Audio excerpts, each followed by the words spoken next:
L'Espai Blanc, de Valèria Parrella, és una novel·leta molt curta d'unes 100 pàgines de l'any 2008 que ens explica com és la vida d'una noia que és professora d'una escola nocturna i que es queda embarassada d'una parella poc estable i haurà de tenir una filla sola. Fins aquí, més o menys bé.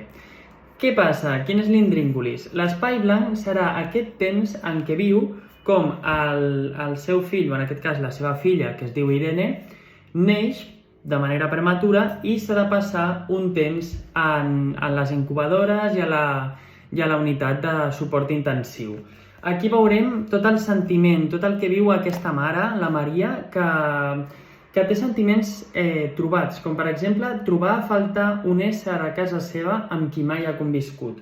No sé, dins d'aquesta dicotomia crec que tenim una obra que és molt humana, que ens reflexa molts valors i un punt de vista de que si no ho has viscut no et pots imaginar com de malament ho ha de viure una persona que passa pel que està passant la Maria. Dit això, no sé si l'heu llegit o no, jo vull agrair a l'Agulla Daurada perquè el tenia a la llista de pendents i me'l van enviar, així que moltes gràcies.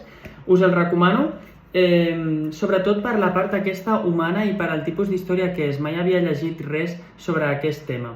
Sí que és veritat que potser hi ha una part de història també de la Maria amb els alumnes que té i tal, que no m'ha interessat gaire, però sí que tota la part de l'hospital, que és la trama principal, m'ha semblat molt xula. L'heu llegit? Què us ha semblat? Adeu!